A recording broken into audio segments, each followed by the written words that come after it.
tonight we have at 5 p.m. the light and testing room.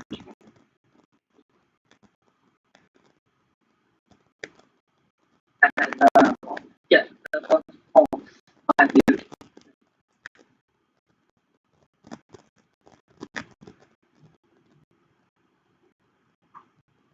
So can I get a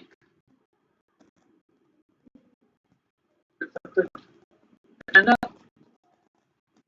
Monday and then final paper.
Request that is still ongoing.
So what we have one, so when I leave here too, we'll have to pass the chair. I'll have to pass the chair over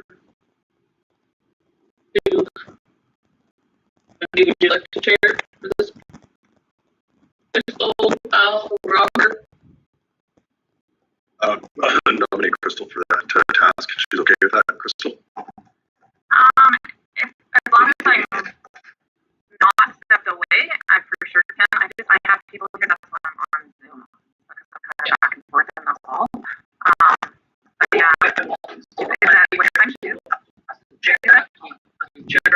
you be back for? Are you coming back with the rest of the meeting today? Yeah, we can do it later. Yeah, We're not sure how long it'll take. I'll try and be back. if nobody else wants to share, I can definitely take it.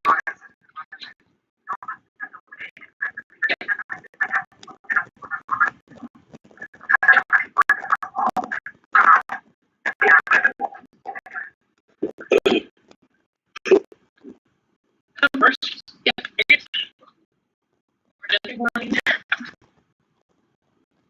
You want to sit down here? In your presentation then. Thanks.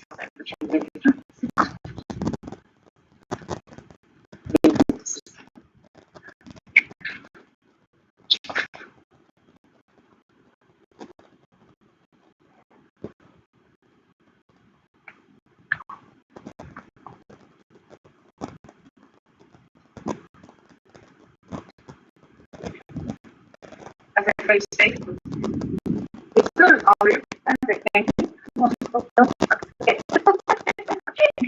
I might get my long legs up, but that's okay.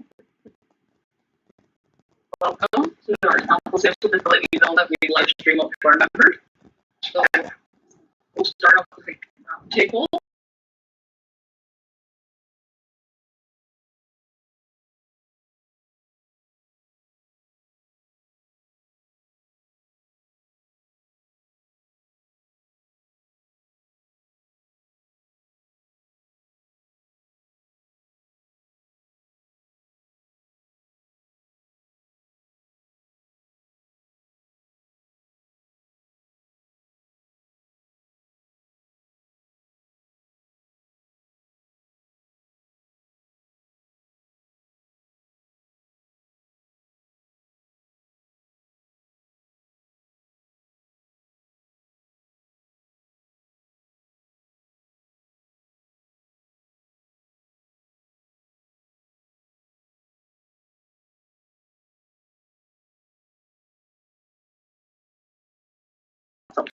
Hi, I'm Kim Nunes, Fraser Basin Council. Chief Logan, I think we met a long time ago. Yeah, I'm working on the Untitled Park establishment. Nice to see you all, and thanks a lot for having us. Crystal, I saw you open the Mental Health and Addiction Symposium yesterday. That was great. Well, I appreciate the time that we have with you today. I know your time is in high demand, and you're a very, very busy group. This is an opportunity that patients helped me to sort of reach out to you, and it's long overdue. So first, I guess my apologies in taking so long to come and talk to you, but I look forward to future conversations that we can have. So the intent of our presentation today is really to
in the province.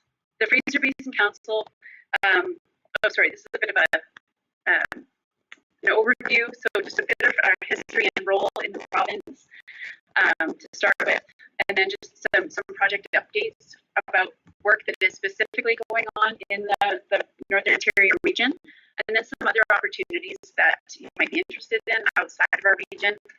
And then any further discussion that we have time for, or that you're to hear your priorities and interests. So recognizing that Fraser River is BC's longest river, the Fraser Basin Council, the Fraser Basin is home to almost 3 million people, and recognizing that the basin has sort of been it resulted from a lot of industrial activity, a lot of pressures, population pressures. So in 1992, as part of Environment Canada's River Basin Management Program, the Fraser River Basin Management Program is established to address some of the issues that were being seen on the Fraser Basin, such as declining fish stocks, water quality problems, etc. So the basin, or the program was headed by Ayansola, who passed away in April, and she became the lieutenant governor of the province after this. But she chaired the program, and at the end of the 5-year program, participants that were sort of managing that program decided to sign on to a long-term agreement to carry on the work of that program. So the Fraser Basin Council was born, and to carry on the work of sustainability in the basin. So I'll just reference this charter. The charter defined sort of the principles of sustainability under which we work. It's a sort of foundation document for the Fraser Basin Council, and our vision comes from this document: social well-being supported by a vibrant economy and sustained by a healthy environment. So when we're involved in an issue, when we are working with an agency, a local government, a First Nation, federal or provincial government, we always keep in mind these 3 things. One, to take into account long-term social, economic, and environmental factors, to generally think long-term, not just current issues, and to engage in good process to support sustainability solutions and practices. And when I say good process, it generally refers to being collaborative and inclusive.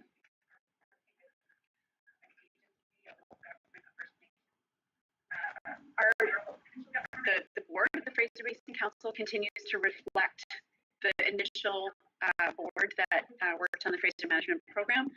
So federal government, provincial government, First Nations governments, regional districts, and civil society, like other nonprofit societies that work in the sustainability sort of realm, whether it's environment, economic, or social.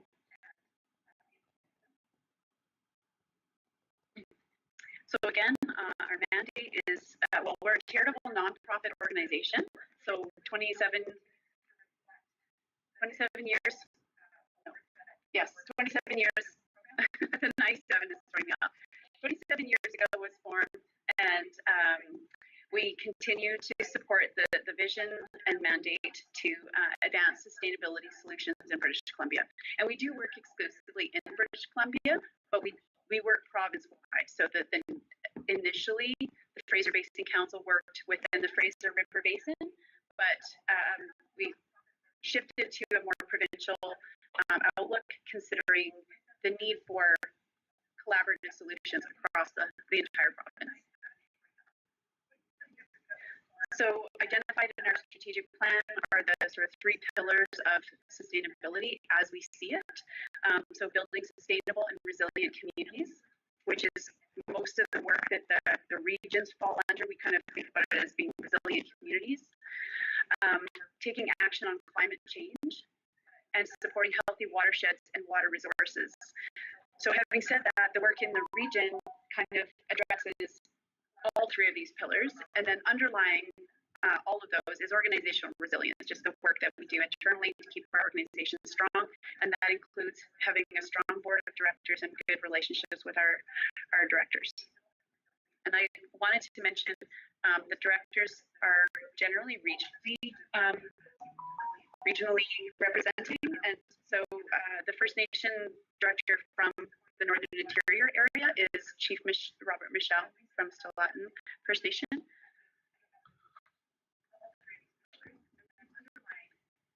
So, sorry, he's the representative for the carrier part of this, right? Yeah. I see 8 directors from 8 different First Nations up and down the Fraser.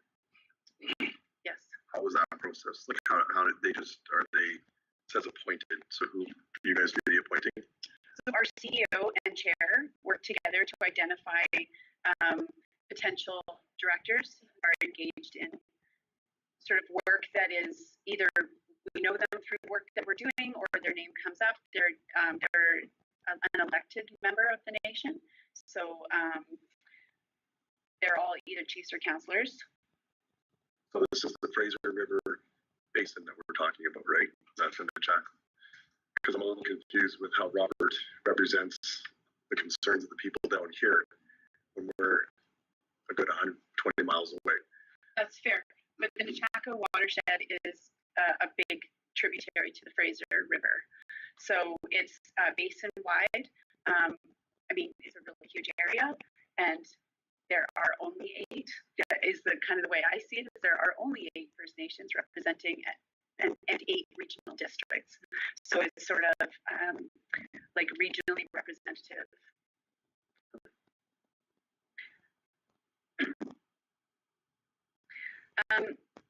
In terms of delivering on our work, we do it in these sort of 3 different ways. So we are an unbiased facilitator and strategic convener.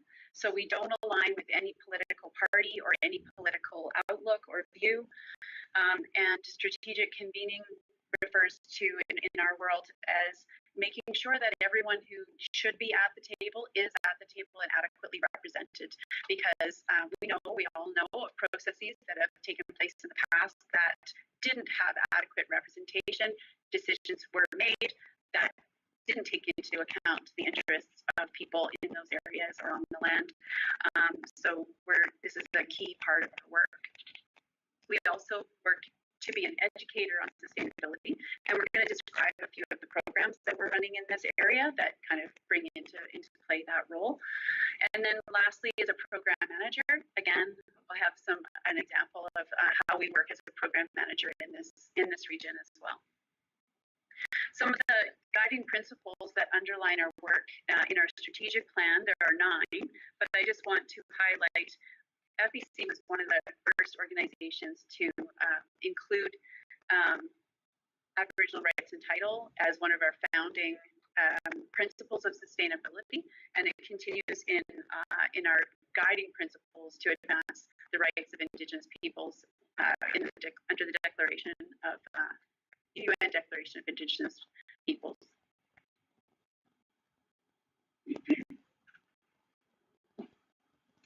I'm going to ask patients to share about the Prince George Area Improvement Roundtable.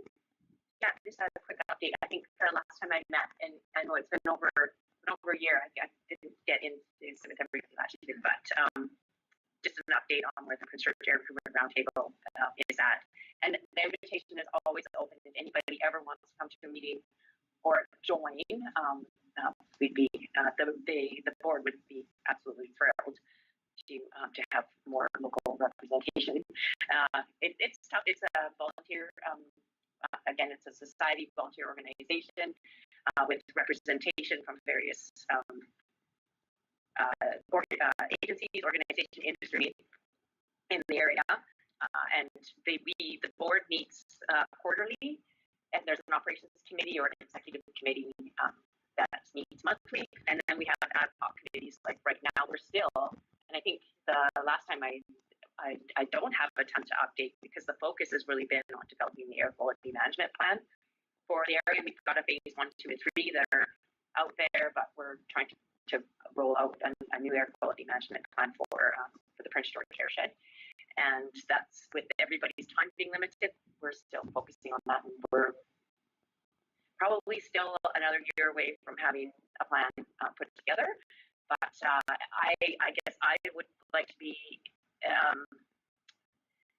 I think I'm trying to remember back to our conversation because we met out in Chile a year and a half ago, And I think the consensus was that I would just meet and update everybody just because of resources and time. It was hard to just appoint somebody to be able to come and provide input to the air quality management plan.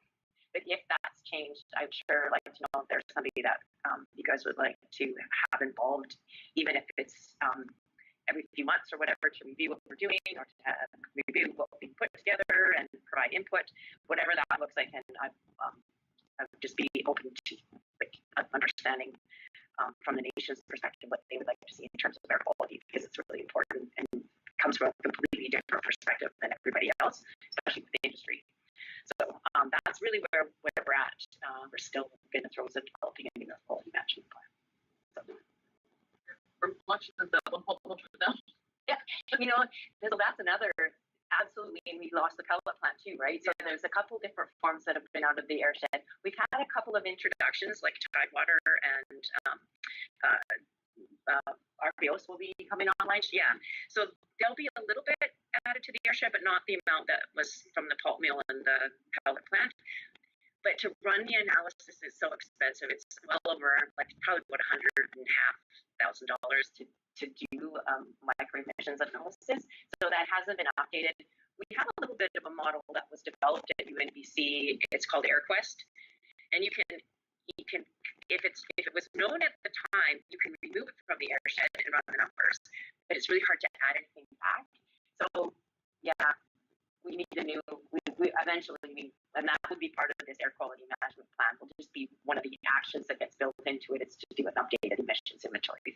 Yeah. I was just curious. A few years back, the band office out on the reserve there, they put a air thing there. Okay, but is it still there? Is it? Yeah. You know, CIBC or is it a purple air? Yeah, What's a purple? Oh, so yeah, it's still there, and I'm just wondering, like, if I can send you the website. It totally does it. Takes data up all the time. So if you're interested, I still have your email. Yeah, and I can remember when you guys came out and when you were talking about it and explaining it. Yeah, it's like, oh, that's so cool. So it belongs to the Purple Air Monitoring Network. Yeah. There's a website that you can go to, and it will actually show you what the emissions are of particulate matter. It measures particulate matter in the particular areas around town where the monitors are. So that's great. Yeah. Okay. So you know, I haven't looked specifically at that one in a little while, like from the website. Yeah. We actually have two, Wendy. We have one on the north side and one on the south side. Yeah, I guess we have one on the south side. I don't know, one on the north side. Yeah. That was there when they installed the one on the south side. Yeah. Well, on the south side, that's quite a deposition in that direction is a bit of a deposition zone from the pulp mills, right? Yeah. So it's important to actually monitor that. So I'll forward you the website and you can check it out. Thanks. Yeah. Okay. So unless you have any other questions about since PG Air formed, the air quality has really improved in Prince George. Remember when you could smell sulfur every single day? Yeah, it smelled money, but so the air quality improved roughly about 26% overall since about 2006. We've lost a bit of that traction in terms of particulate matter, but some of that's due to background levels that just are naturally there, and we can't do too much about. But there still is opportunity for everybody to pitch in, drive less, walk or bike ride more. All those things all add improvements in the airshed. But we need to stay on top of it so that we don't go backwards. And the air monitors are also awesome for seeing what the community emissions are, like for wood smoke, for example, that can actually have a major health impact. So it's good. Like if the air is really dense and the smoke is sitting in the community, especially up off the river. Yeah, it's good to. It's really foggy. Exactly. And yeah, particulates. They showed us that. Yeah, you'll see the difference. When people are heating with wood in the winter, you'll really notice the difference on that air monitor. Yeah. And that one just foggy. I don't think I'll forget, but I'm just gonna write it down quickly. I forgot all about it until you mentioned that. Monitor things up. One of the office, that. Yeah, so So those purple air monitors measure particulate matter. Okay. There is, I'll send you both websites. I'll carbon copy you in case I don't know if you've seen them or not, but we just work with Adam on these projects. But there's the one at the building, it's way up on top. It measures other pieces of air quality that are a little bit tougher to understand, but particulate matter is easier to understand. And Kim's going to talk a little bit. Yeah, we're going to talk about watershed round. We're going to tag team a little bit. Yeah. So one of the initiatives that I work on is the Nechako Watershed Roundtable. So it is water work and watershed work is one of the key foundations of the Fraser Basin Council. And there are a number of watershed groups or roundtables that we support. But in this case, FBC is a member of the core committee, so it's not a formal organization as in the way PG Air is a nonprofit society itself. The Chaco Watershed Roundtable is still sort of an entity that's supported by FBC. But I am the core committee co-chair, along with another woman called Gina Liston. You might know Gina through the regional district. And the Watershed Roundtable is really an organization that is there to convene interests and people across the Nechako watershed for the sake of watershed health. So, the members of the core committee, the core committee is sort of a decision-making body for the roundtable, but members of the roundtable is anyone that self-identifies as being interested and wanting to participate in dialogue about watershed health. And every year we hold an annual meeting somewhere in the watershed. This past year was online. The year before was in Vanderhoof, and then in the spring we hold a technical meeting. So focusing more on sort of the more technical aspects of watershed health, like water monitoring and data storage and collection. Some interesting bits of information I just brought with me. We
a Friday.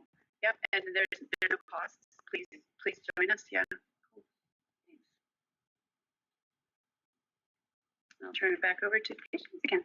Yeah, thanks. This is one of our later or newer additions, and Adam sits at this roundtable with us. And it's evolved into something pretty exciting, actually. So our first meeting was held last November, November 15th. There are like 2017-18 to the Williams Lake fires. A former employee from Fraser Basin Council started Wildfire Roundtable in that area to bring community members and industry and organizations together to plan for and mitigate wildfire in an area. You know, where so things will be happening, and you know, when you get these larger areas, things happen in all these pockets, and they're all independent of each other. You have no idea, you know, what your neighbor is necessarily doing to address whether it's fuel mitigation or building materials, or how everybody's approaching, managing for, or avoiding a wildfire situation. So Mike started the one in Williams Lake, and it kind of grew to a number of wildfire roundtables. And I can also include, I didn't put the website up there, but we have a website. Or Kim's got them, but so those are the ones that are in play right now. But we do, on our website, we have a page for our wildfire roundtable, where there are resources, local resources and stuff, and what's going on in our area or housed there. And Adam knows where to find that, but I can include that web page too when I reach back out. Yeah, Prince George is fairly new. So we started with those four at the top, the Williams Lake, the Clearwater, the Clinton, the Lillooet. Mike got those up and running, and it's BC Wildfire Service. The higher ups saw value in it, and so they provided additional funding to start a few more. And we now have one in Quesnel, the Similkameen Salmon Arm, and of course Prince George. Our first meeting was last November, just over tomorrow, a year ago. And then we had one in April at the House of Ancestors, which was, I love that facility too. And I couldn't get it for this last one we had because we just had one here in October. That was a note. I need to book it well in advance, so I'll be phoning them for the April one very soon. But this last one we had, I got an idea from the Wildfire Summit that was held here in Prince George back in April. I don't know if anybody attended that, but it was a pretty big summit. Did you manage to meet up for that? You did there too? Yeah, it was good. There was a lot going on, a lot to take in. But one of the fellows on the stage was from the Nanaimo area, and he just said something that kind of stuck with me about more like a fire drill. They just held a kind of a mock event, and so I put that in the back of my brain, and I poked a few of the key members of that of our table to see what their appetite was for doing something like that. And in terms of, it's no different than having a fire drill in the building, so that everybody knows where to muster. We know who runs around to make sure that there's nobody left in the building, all those things that happen, and we find those holes in our plans and be able to fill the gaps in knowledge and whatnot. So this last Community Wildfire Roundtable was the 29th of October, and we rolled out a mock exercise. Has anybody seen the maps or anything? So we worked with data to identify an area, and it's on the north side, so just north of the community. We just had a spring, and it can happen. You get those spring wildfires that roll through in the aspen stands. So we literally had lightning strikes. Just painted a scenario, lightning strikes that all start to merge into one large fire north of the community. And then everybody came together, the EOCs, the emergency operation centers from the city, the regional district, slightly. They ran the scenario, and EMCR, had her from EMCR. And we just walked through, like, who gets that first phone call about the fire? And then all of a sudden, like, what starts coming into play. So we kind of walked through that with a larger audience of other players at the table. And then the floor was open for everybody to either ask questions or to say, like Enbridge or Rail, or tell us, like, this is what my role would be in that situation. So we kind of had that in-classroom discussion. It was a bit of a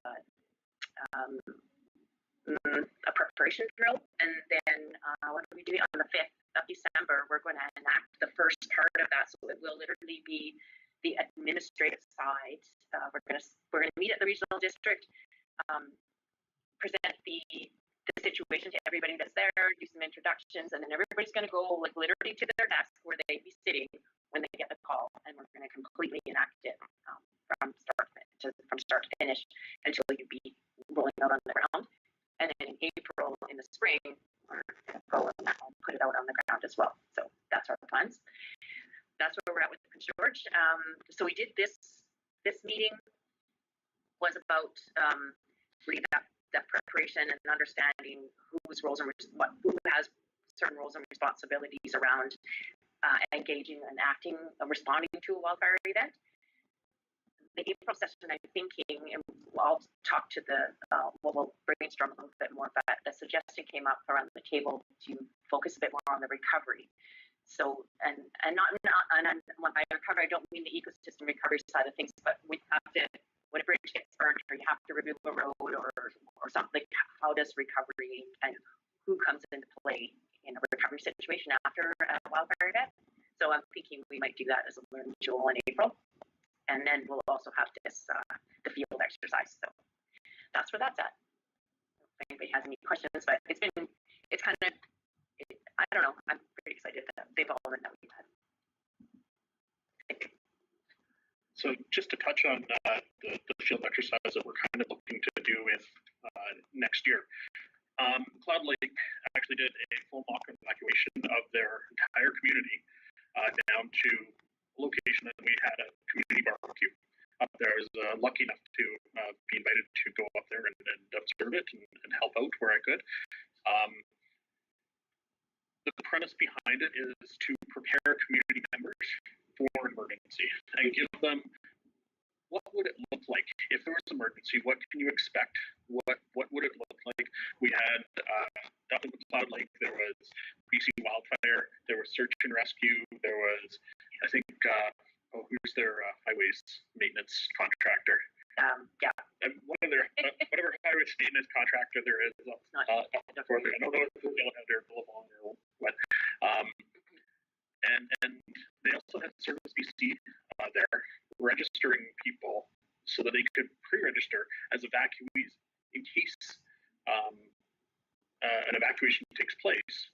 You can register as an evacuee, and you get a whole bunch of things that come with that while you're evacuated. The province essentially takes care of you if you're evacuated. And so you can sign up. There's a digital side of it, and if you get evacuated, you go on your app, you hit I'm being evacuated, you confirm your address, and I think they're actually rolling out like digital payments and stuff like that now. It's no checks or anything. It's just automatically goes into your bank account now, which is amazing. But altogether, it was a really good exercise for the community to understand how evacuation takes place, and in a positive light, to make sure that, you know what, if something happens, we have a plan, and here's how it's enacted, and then let's train on it. Let's do a fire drill essentially, and make sure everybody kind of understands it. So, but that's still in very preliminary planning. And talking to everybody. Very much so. That's coming up in the new year, and all that kind of stuff. So once I have more information about what we're kind of trying to do there, it'll come to you guys to move forward on that. Sorry if I jumped the gun. Yeah, well, and I understand that last year's event was so successful, they are going to repeat the event again, the mock evacuation, but including of the surrounding community as well. So yeah, it was really well done, and that's a great segue into this last program that I want to share.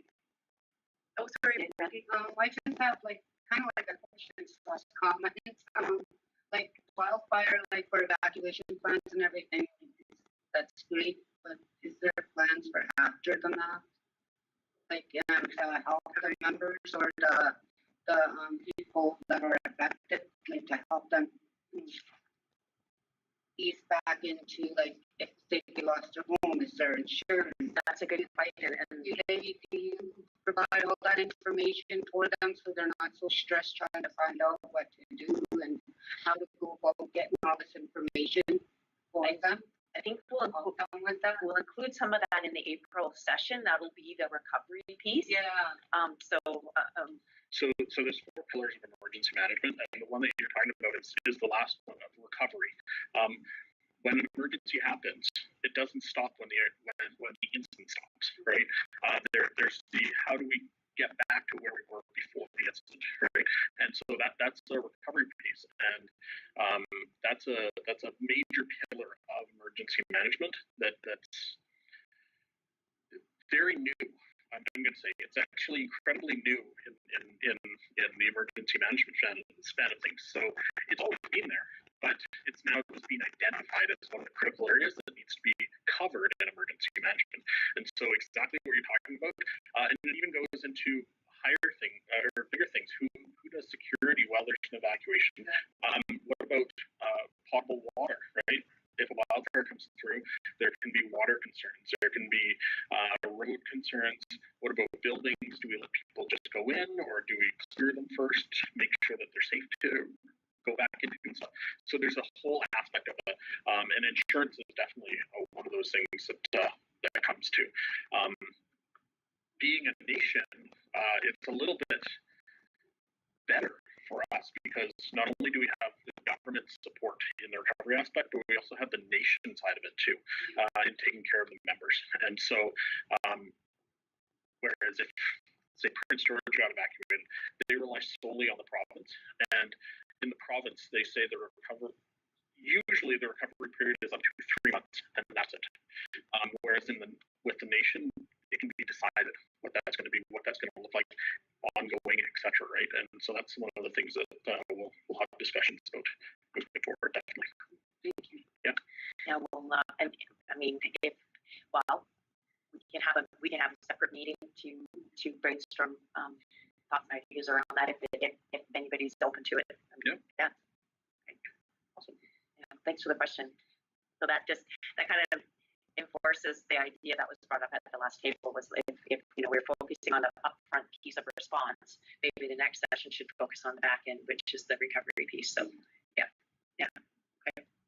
And one more thing to touch on that too, it's not just the recovery of the infrastructure and the environment and stuff, it's also the people, right? And it's the long-term trauma that we have to deal with and stuff like that too. So it's all part of that whole recovery aspect. It's not just making sure that buildings are back to where they are, but it's also helping the people recover from what they've gone through too. So yeah, absolutely. It's more than just the fire going. It's really like you got to think about the human aspect of it too. How much damage that can do as well. The nation has I was involved way back with Jackie Brown. He was a forester, and we did the community wildfire resilience. Wasn't a resiliency plan, it was a reduction. Gosh, that must have been like 2007 or 8. We're coming up almost 20 years ago. So I don't know where that plan is today, and if it needs updating or anything like that. But those are important pieces in terms of just Well, is that out there?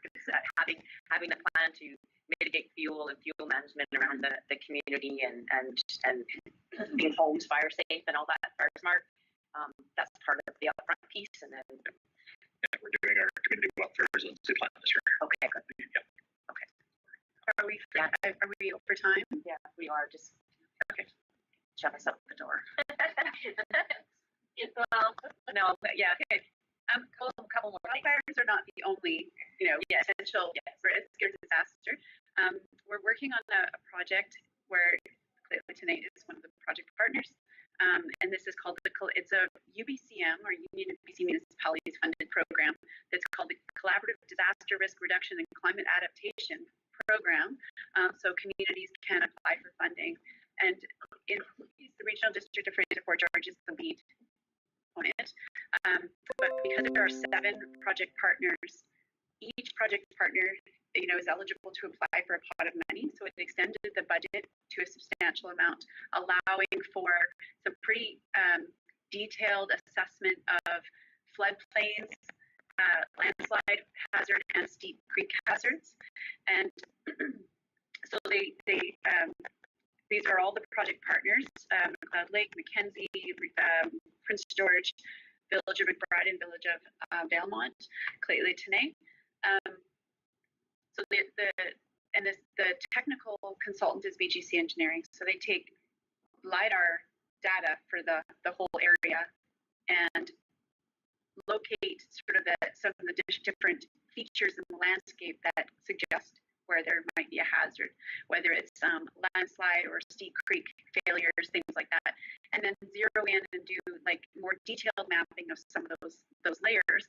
I brought these two information pamphlets, which are on the website, the Fraser Basin Council website for this project. So anyone can download these, but I just thought you might want to check those out. And it's kind of so Fraser Basin Council's role here is recognizing that none of these organizations necessarily has capacity to coordinate this bigger project. So our role is coordinating and then also coordinating the engagement and communication on the project.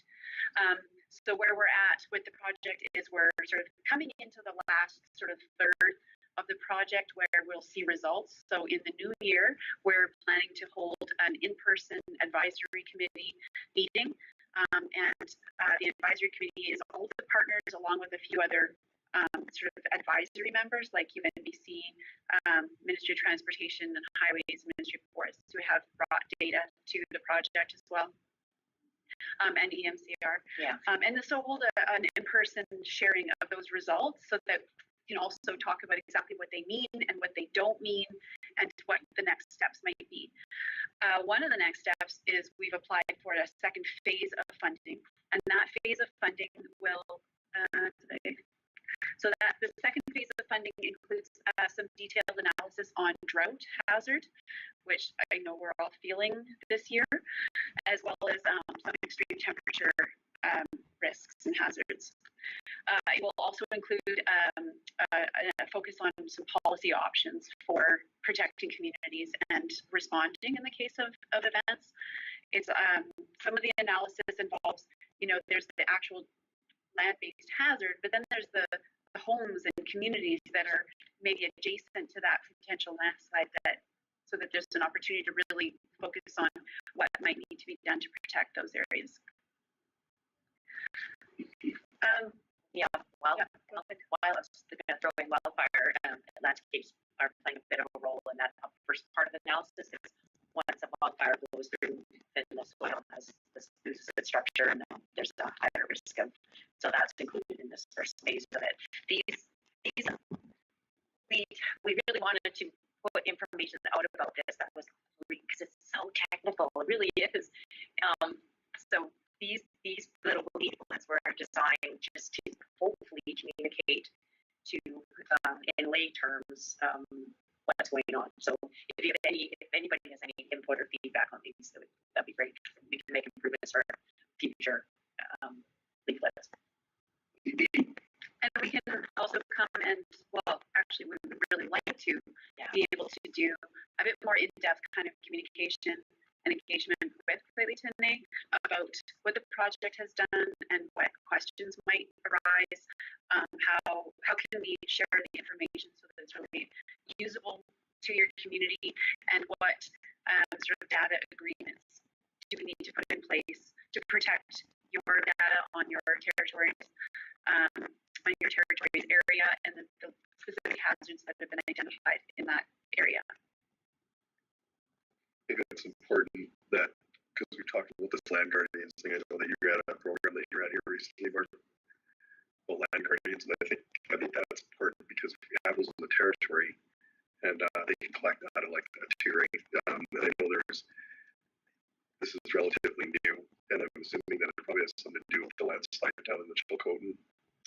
So probably the big bars, is that right? Well, they're all using LiDAR data, which is it's sort of newish. It's new. It's been around for a long time, since around 2007, 2008. But back then they used it really to look at what's above ground, but they realized that they can really look at. So with LiDAR, it's light, lasers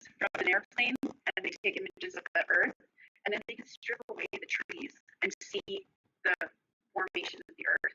And so that landslide in Chilcotin had we, well, in looking at the pre-landslide evidence, you can see where the slide was already suggesting that it could slide. And a project that I was involved with was funded by the BC Salmon Restoration Innovation Fund, the BC SRIF. I worked with Greg Witzke from the Fraser Salmon Management Council and SFU to do a bunch of analysis, and UNBC actually, to do a bunch of analysis after the Big Bar slide in the Fraser Canyon to look at other sites within the canyon that could also be a slide hazard. So it's looking at the same kind of features as the Chilcotin slide, where when you look at it after the fact, you can see the cracks in the landscape, and then when you then use that knowledge to analyze other sites, you can see where there's evidence. They found 13 more sites that are a high hazard of sliding in the Fraser Canyon, and what that looks like for fish migration, for potential impacts like flooding, what are the upstream impacts of that, we don't even know yet. Like, we haven't even gotten there yet. But so the LiDAR is how they assess the whole area on this project. I think when it comes to land management though too, it's I mean, it's great that you can see where the hazards are, but it's the preventative part of not even having the hazard at all, right? So I think I remember a few years back there was talk about just not having their people actually going out and doing burning during to cut down the fuels on the ground, and that's because it's important. Like, this place is powered. It's a huge power cake. I mean, up in the heart, that's surrounded by trees, and it doesn't matter if they're green or dead. They're going to go down if an intense heat goes through there. They're just going to burn, right? So that's all because of climate change. So I mean, that's something a little bit different. I mean, we live in a world that's burning. We also live in an area where we have control, or some kind of control, or have prevented all of that from happening, right? So, and I'm trying to think about places along the Fraser, because I fished this river since I was a kid, and I'm just trying to think of places that are potential slide areas. I can't really, in my mind, put something that's an immediate thing. But again, I don't have lasers that shoot into the earth either. Yeah, exactly. Heat that off on it. Yeah. Right? So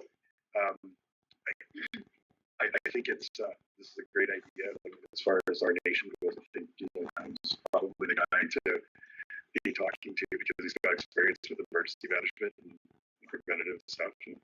And also engaging Sheldon and Gbenga on it, because the natural resources side of stuff, they have all that side of stuff, and the idea behind this is it's the whole area that we're doing is essentially what, from like now all the way back on the Fraser. Well, it's all of the regional district of Fraser Port George, and then the established communities within that, like the incorporated municipalities and the two First Nations. So wanted to just be informed at the end and not participate as a project partner, but it is the whole area of the regional district.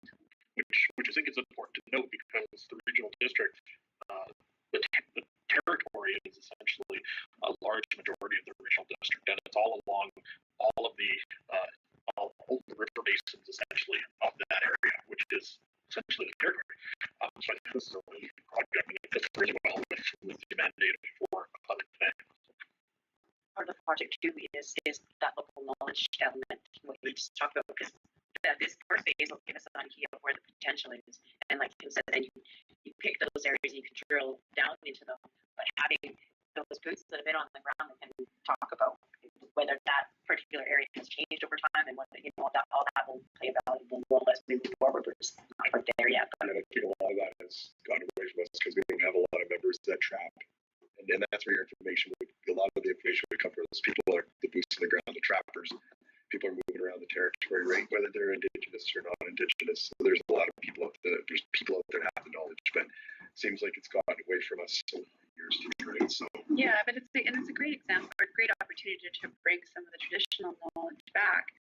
In the Fraser Canyon project that I referenced, the scientists wouldn't have known about the slide that happened 4,000 years ago, but through oral tradition, that was brought forward, and they then took that information and looked for that evidence in an empirical way, which is already there in the traditional sense. So yeah, there's a great opportunity to kind of bring that knowledge into the sort of alignment of traditional and empirical science. Sorry, I gotta go. So a couple. Okay, I'll just very quickly mention we also host a caribou recovery fund called the First Nations Caribou Recovery and Implementation Fund. You can find that on our website, or if email with either patients or I would be happy to chat with you. And that one funding, Madam, we will start, and we have a director engineering who is also took care of all our funding, who is head of supervisor, so they'll be in touch with you. Great, that sounds good. And then finally, we have a few programs on First Nations home energy, energy transition in First Nations communities. So that's out of our Vancouver office, but we can connect you with that. And that's where I will stop and say thank you for your time, and folks online for the opportunity to talk to you and meet with you. And so I feel like there's I could look at an hour's worth of chatting here, but yeah, you don't have that time. We're grateful to have used to communicate with Adam on a regular basis, and if there's an opportunity, please bring it to our attention. And Wendy, the community wood smoke production program is still running this year. If there is any interest, you just have to reach out to me. Okay. I've sent you enough emails. How about that? I'm like, that's good. He like just forward them to their being manager. Okay. So everything I share with him, because that's like, well, if anybody wants to get rid of an old smoky wood stove and get it to a pellet stove, or you can get a new wood stove, the rebates are really good. yeah. I'm just gonna say like let them you guys helped us with this that 1 year. Remember when they came out and showed us the different types of and you're just seeing it, you're gonna get a whole week of it. Yeah, on the north and south side. Yeah. That would be nice if you did that again. Okay. So Shahid, You can talk to my well done there. Thank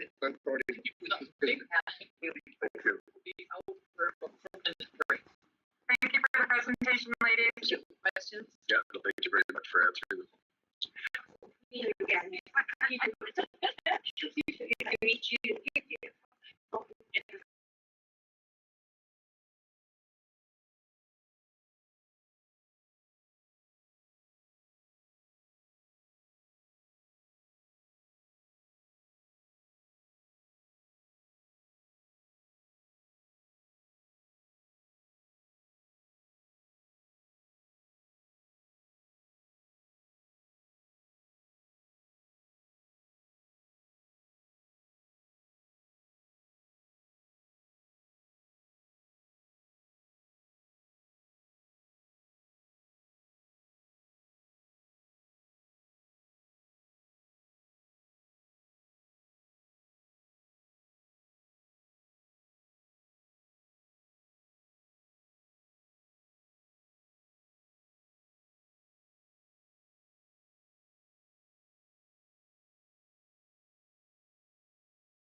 VP of Regulatory and External Relations and was part of the founding of the CO2 law.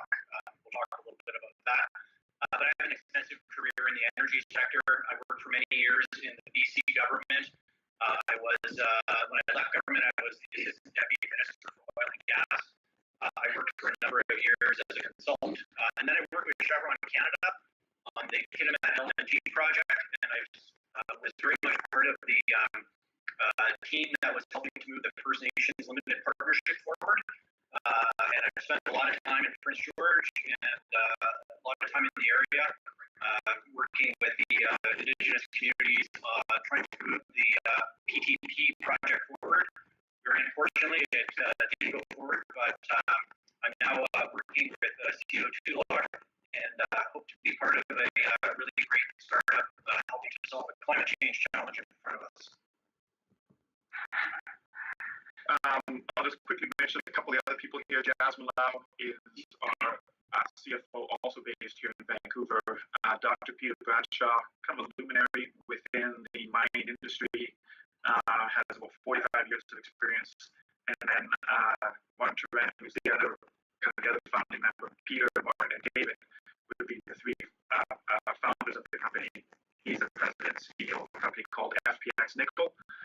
Has about 15 years in kind of mining and leadership, is an accountant guy. So I think the point here is that you have a team of people, myself included, as well as the other folks here listed, and other CO2 to try to move this project along. People who have decades of experience in doing this type of stuff and are certainly heavily committed to it. So what we have is a set of technology, IP, process, patent pending kind of capabilities that allow us to take carbon dioxide, mix it with water, kind of like a soda stream, if you will, kind of club soda, just to put it in simple terms, inject that carbonated water mixture down into a certain mineral, which is called brucite. And when this carbonated water mixture hits the brucite, there's a chemical reaction. And the reaction is such that the CO2 hardens. It turns to stone effectively. And so the narrative of the company is that we have the ability to take CO2, pump it underground, and it's stored there forever. It's stored there for a million years. There's different ways to remove CO2 from the atmosphere, which we'll get into, but we have the ability to kind of take it and put it down there forever. And the kind of the thesis of the company is that there's been a significant amount of energy, work, innovation, money, resources put on different ways to basically capture CO2 by pulling it out of the by removing it from the atmosphere or making sure it never gets into the atmosphere. But very, very little effort, especially over the last 8 or 10 years, in terms of what do you do with that CO2? How do you get rid of it to make sure that it's gone forever? Our company started about 3 years ago. It was spun out as a subsidiary of FPX Nickel, which is where two of the other folks that I mentioned currently work. And it was based on 8 or 9 years of academic research, science, R&D, a lot of it coming out of the University of British Columbia here in Vancouver, and kind of what's some geochemistry type knowledge that is now in the public domain. So just a couple of quick points here. Of course, you can read some of the stuff that's on the screen. Basically, our values that we work with First Nations, with various Indigenous communities. So respect for knowledge, rights, focusing on free, prior, informed consent, making sure that we do the right thing, working with folks like you, what we're doing, a real focus on environmental stewardship and sustainability, minimizing impact, and I'll talk a little more about that in a couple minutes, focusing on protecting the land, looking to build long-term, ways that we can build on this as best we can, and that this process is both ongoing, transparent, it's fulsome, there's dialogue back and forth, there's things that are important to different stakeholders, and we want to make sure that we recognize and acknowledge and do all we can to make sure that those things that are important are in fact met. And then finally, and perhaps most importantly, just a real commitment to reconciliation, respect for rights, preserve cultural heritage, making sure that we're doing what we can in a small way, of course, but where we can, supporting reconciliation. So company spent a fair amount of time actually working through the value system that we want to have when we work with First Nations, Indigenous communities, external stakeholders, shareholders, investors, the regulators, just people who are in the mix. And with regards to what we're doing here, these would be 5 of the main principles that the company's kind of settled on. And these may modify and change and grow as we work through, but a fair amount of work and energy and part of the company's philosophy, I guess, for lack of a better way to put it, is exactly these 5 points here that you see. There's other things, of course, but exactly these 5 points here.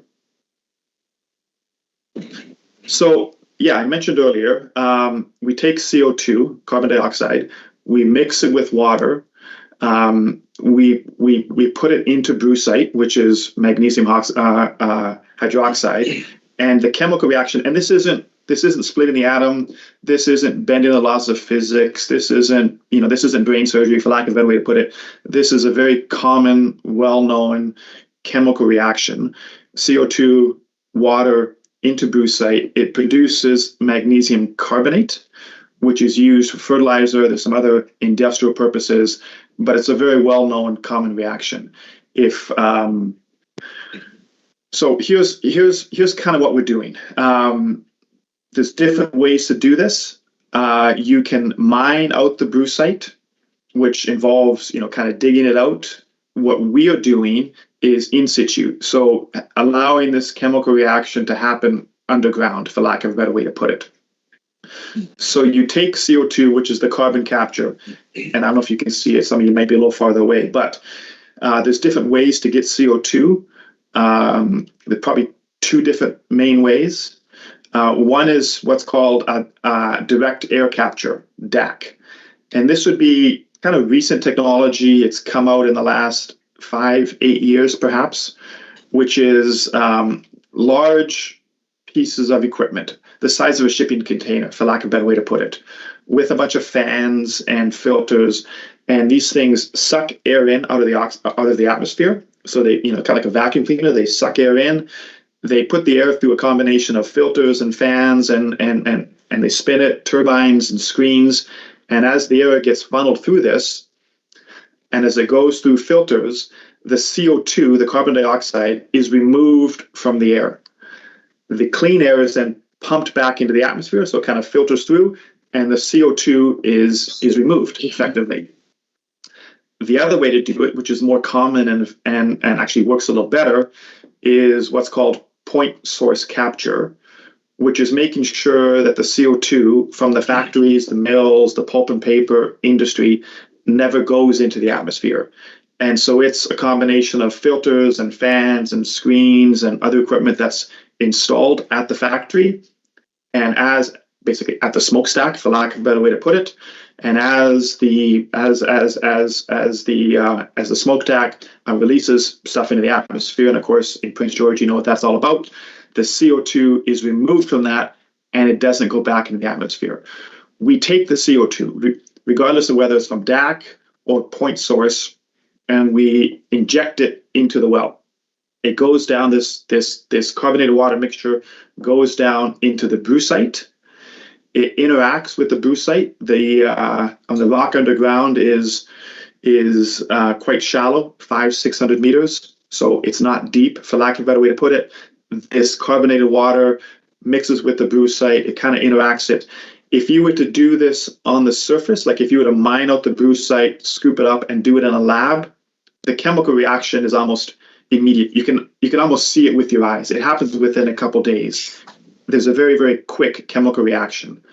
Underground, 8 or 9 months. So you pump it down, just because the circumstances aren't ideal. The brucite is a little, it's not 100% pure. The chemical reaction takes a little bit longer. But you take this this CO2 water mixture, put it down, it hits the brucite, it begins to react, and with 8 or 9 months, the CO2 has hardened, effectively turned to stone.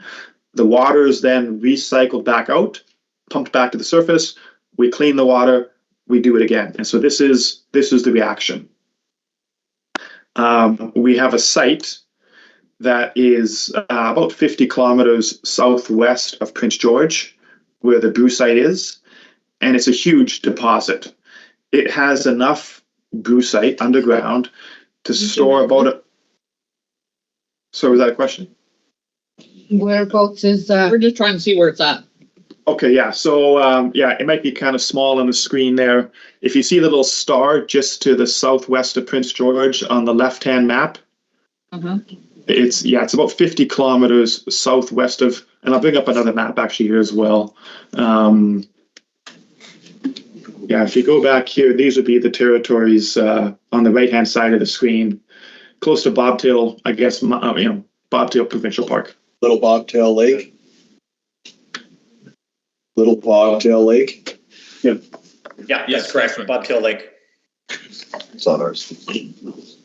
Yeah, you got Bobtail Lake, Natesby Lake, and then Lumpy Lake, just to kind of, those would be the three lakes right around it. So it's a piece of property about 50 square kilometers, 50-ish kilometers southwest of Prince George. It has a huge deposit of brucite underground. And essentially the plan would be, and we'll kind of walk through this in another slide or two, is to take CO2 from Prince George, from the pulp and papers, from the mills, from the factories, transport it out to the site.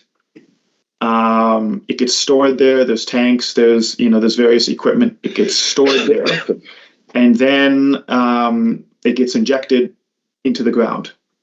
And so there'd be different drill rigs on the site. The environmental footprint on the site is actually quite nominal. We would not need an environmental assessment given the nominal impact. The CO2 and the water mixture gets pumped underground. It gets injected there. You have a number of different injection rigs doing the same thing, and then you have a number of monitoring rigs around it that that monitor flow of water, that monitor pH, that monitor a bunch of other things, and that's effectively it. So it's southwest Bobtail Lake, as you mentioned, little Bobtail Lake. Those are the that's where it is.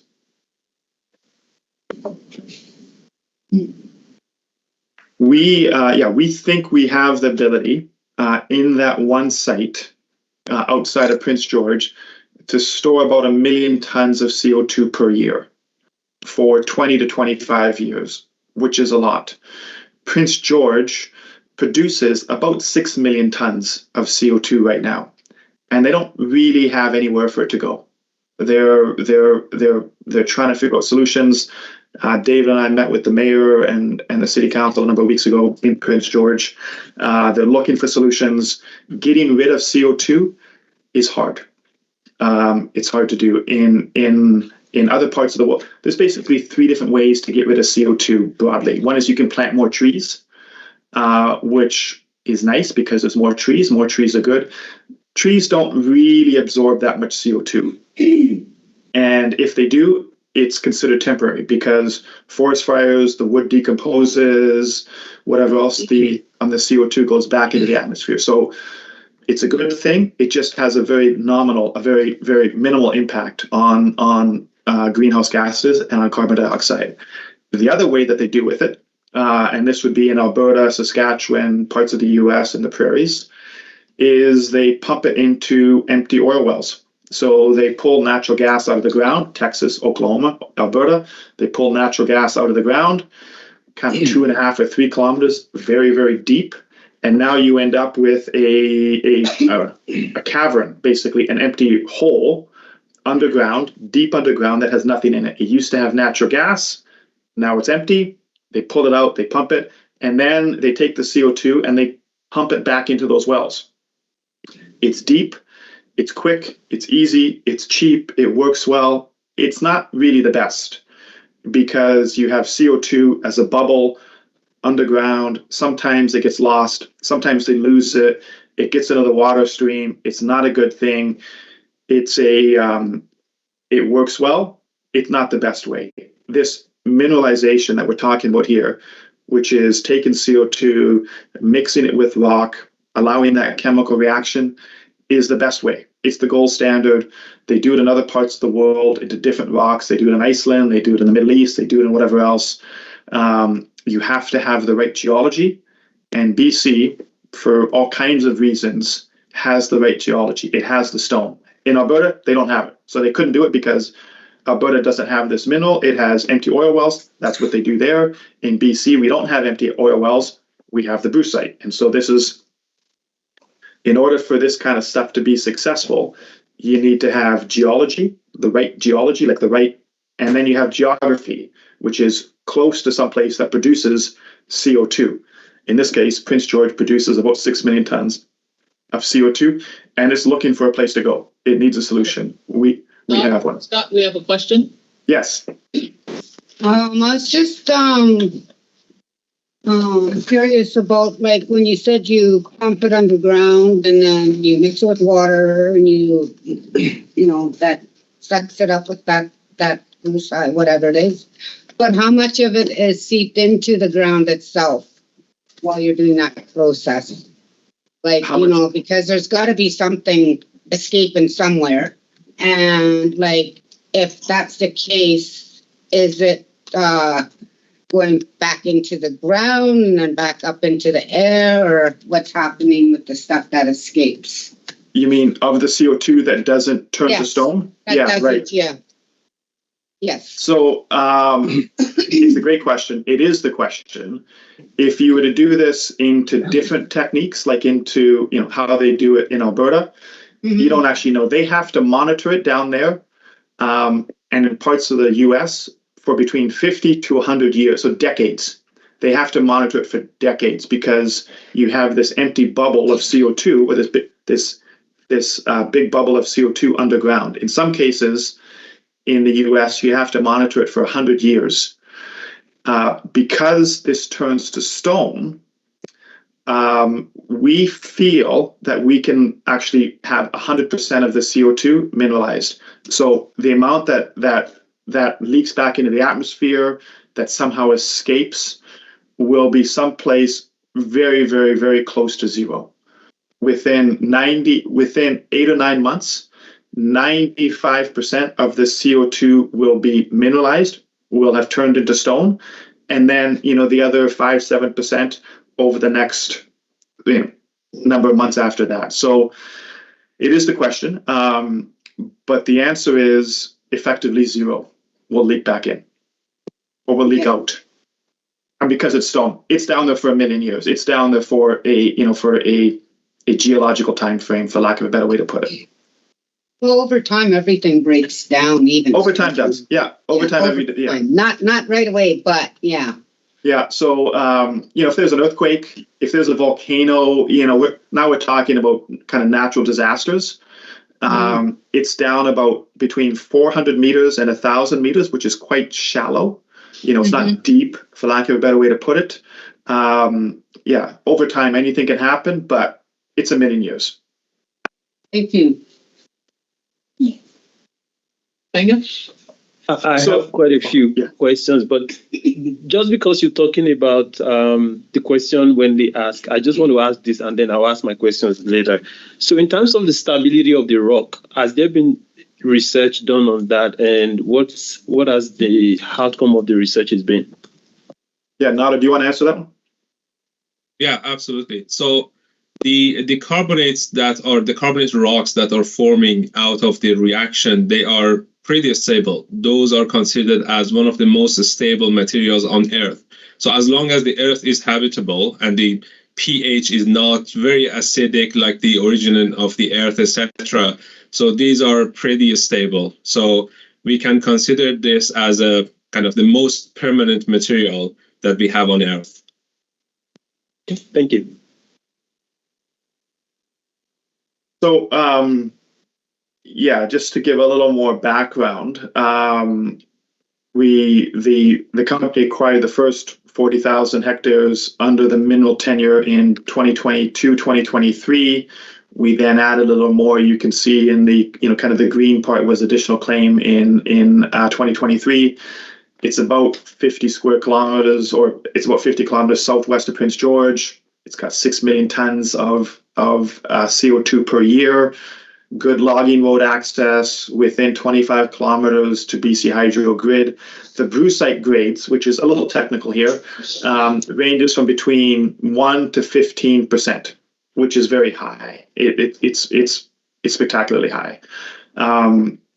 All work to date has been under the Mines Act, the BC Mines Act, and CO2 carbon sequestration, carbon storage over the last number of months and kind of in the future is being regulated by the BC Energy Regulator. And so from a regulatory standpoint, BC might be the best in the world. It's very well defined. There's a very set process. BC, Alberta, and Saskatchewan are quite good. As you get further east, they just don't have it. So they don't have the same framework. Other parts of the US are very, very advanced. Parts of Europe, there's nothing. And so from a regulatory framework in terms of the permitting, the applications, the process, who the regulator is, what companies like us are allowed to do, what we're not allowed to do, what the monitoring needs to look like, it's all very well defined, and it's underneath the BC Energy Regulator.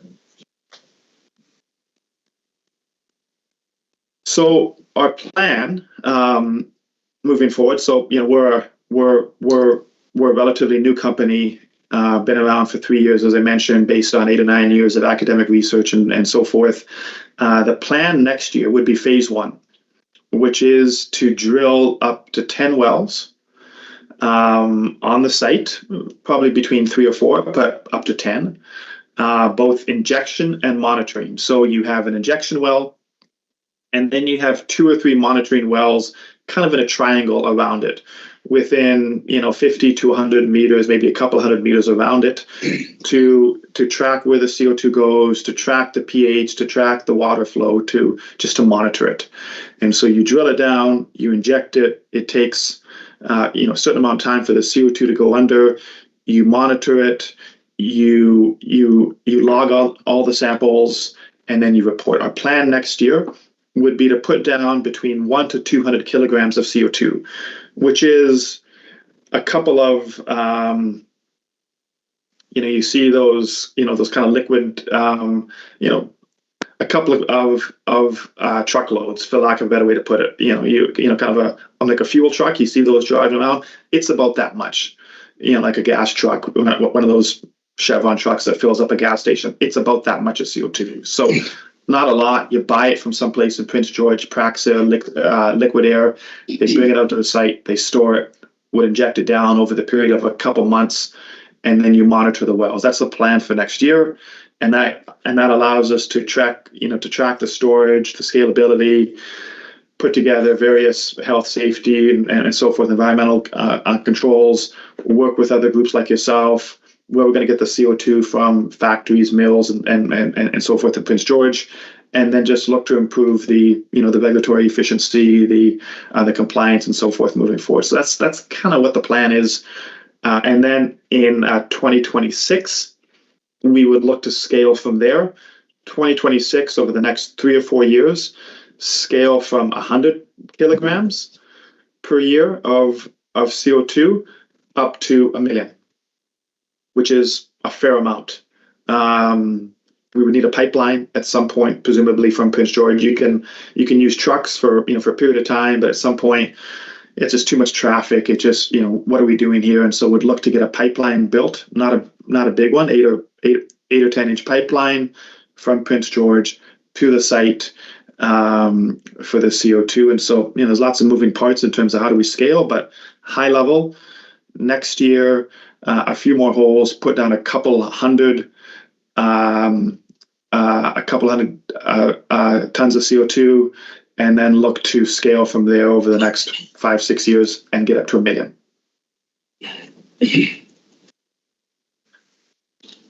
And so, so this is kind of where we are right now. Our plan is to apply for a CCS exploration license with the BC Energy Regulator, and have a draft application in by the end of this year, just for the comments and discussions and whatever else. This allows us to assess some of the geological formations, to determine suitability. All these, kind of every step of activity requires new levels of permits and applications and approval and monitoring and so forth. A CCS exploratory license lasts about 5 years. We can extend it. Some of the application requirements, detailed geological, geophysical, environmental assessments must be submitted. Comprehensive exploration plan outlining the methods for determined storage potential, which most of this we have actually right now. And then, of course, engagement with First Nations, ensuring free, prior, informed consent, addressing concerns regarding land use. And then we look to kind of scale it from there. And this is all part of the discussion. We have, as an aside, as a company, we have identified another 300 sites around the world where they have brucite. For a bunch of different reasons. It kind of hugs the coast of North America. So it's BC, Washington, Oregon, California, a little bit further east into kind of Nevada, but it's basically the coasts. And then all through the East Coast, all the way from the Maritimes, all the way down to Florida. It's all through Central Europe, Northern Europe, Central Asia, all of the Kazakhstans and Uzbekistans and Central Asias, and then Middle East, and then Southeast Asia, Philippines, Indonesia, and then a little bit into Australia. So it's spread out. It's not everywhere, but it's spread out. We'll never get to 300 sites, of course. If we get to 10, it'll be spectacular. But the goal is the first one just outside of Prince George, and then we'll look to see where we go from there. Okay, Scott, we have Wendy. Yeah, I was just curious also about once you get all the permitting and everything done, what's included in the dangerous goods? Is it do you have a plan in place of say truck crashes or things like that? Because that's a lot of tons of CO2 that's involved.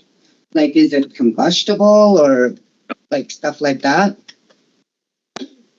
Yeah, David, you want to answer that question? Yeah, maybe Nader and I can both answer that question. So CO2 is not a combustible gas. It's colorless and odorless. It's actually non-toxic. And there's very stringent regulations on what are the requirements around transporting it safely and handling it. So we will be bound by all of those requirements that are set out by various regulatory agencies in British Columbia. And of course, we will be required to follow all those. All of our permit applications for drilling our wells and our monitoring wells, those are all going to be individual permits that we'll be making applications for with the BC Energy Regulator. And of course, there will be consultation requirements as part of that. So Clay Tene will be receiving all of the permit applications for review and comment.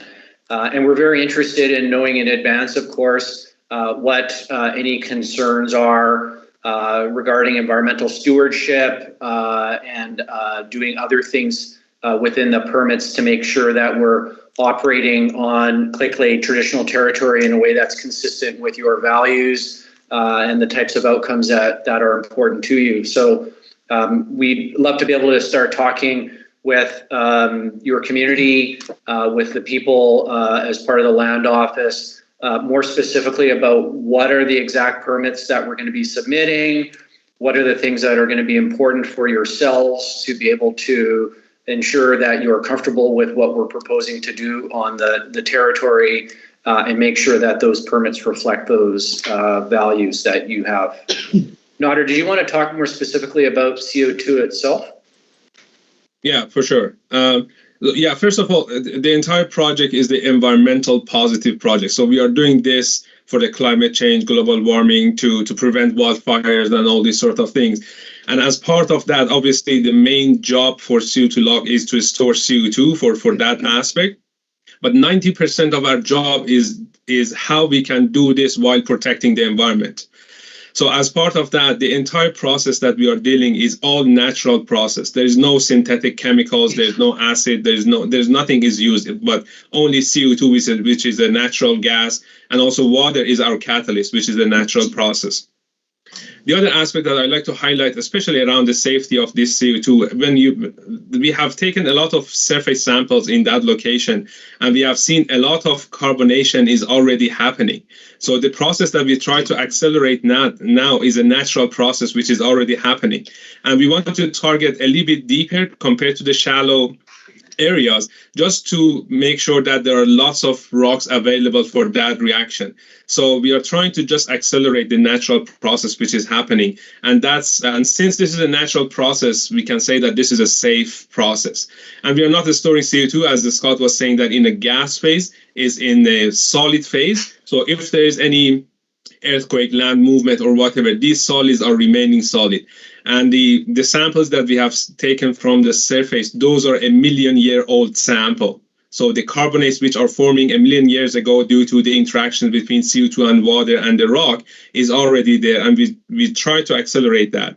So in terms of the CO2, etc., we are not dealing with the high pressure gas CO2 for whatever HSE considerations. But again, 90% of our work for this pilot is around how we can further protect environment while protecting environment during the CO2 storage or CO2 sequestration. Cool, thank you. Okay, a few questions I have. Just so we're clear, I want to understand, is this technology available elsewhere? Is it being done already elsewhere? Yeah, there are 15 companies around the world that are doing the same thing, maybe a little more. Governments are doing it, countries are doing it. There's not hundreds, for sure, but there's also not 5. This technology, this system of taking, and actually to Nader's point, it happens naturally. It's a natural process. Rainwater, air interacts with brucite, it kind of happens on its own. We're accelerating it and trying to make it happen faster, given some of the climate issues that we all know about. But it is a very, very natural occurring process. Other companies, I was in Japan 6 weeks ago, and the Japanese government is looking to, they're doing test pilot projects. Now they have a different rock, they have a different mineral, they have different geology, but it's the same thing. Take CO2, mix it with water, put it down into a different stone, and then watch it react. Their stone is volcanic. So the chemical reaction takes way longer. In Iceland, they're doing the same thing. Different rock, they're trying to use seawater, there's all kinds of technical issues. The Middle East, same type of thing. So yeah, to answer the question, other groups and companies and entities around the world are doing the same thing. We think we have the ability to do it better given the geology of British Columbia. But this isn't technology that, that there's bits and pieces, but other people are doing the same thing. Awesome, thank you.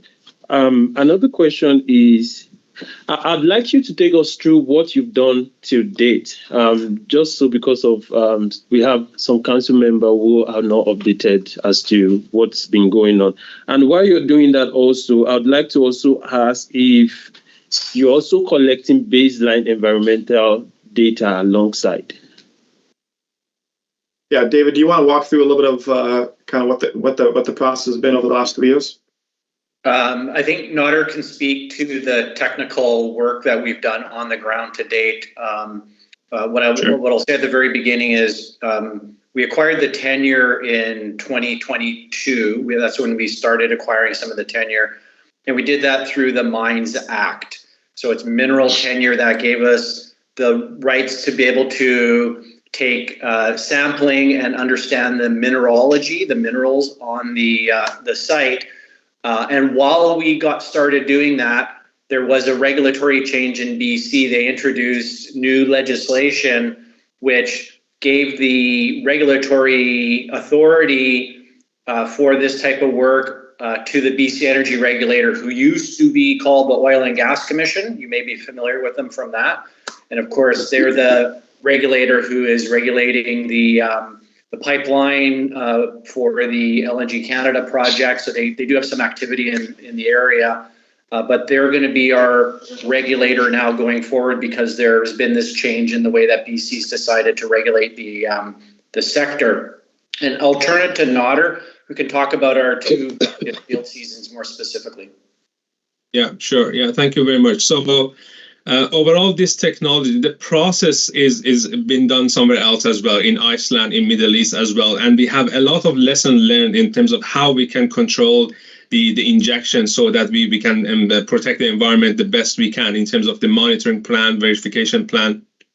But our deposits are a bit unique. So CO2 lock is developing the brucite-rich deposit, which is very unique. And this is coming from our extensive experience and knowledge that we have developed over the past 2-3 years in terms of how we can measure brucite, what sort of mineralization and storage capacity it has.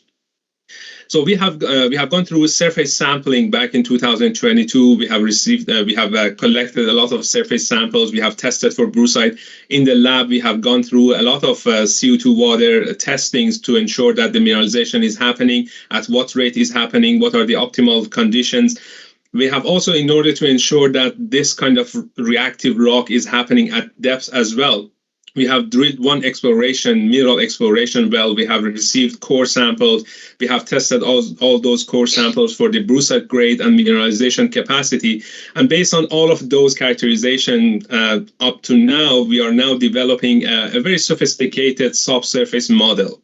So before doing this project, we want to have this computer model to ensure that how we can control the flow of CO2 and water, what sort of reactions are happening, is there any kind of leakage pathways, etc. So this is what we are working right now, and based on that, we are going to design our monitoring plan, environmental protection plan, and also the pilot plan for next year. So this is some sort of the technical update so far. Happy to provide more details in case needed. Thank you. Okay, just to let you know, you have 2 more minutes left. And how many holes do you have to dig or drill for X number of distance in between?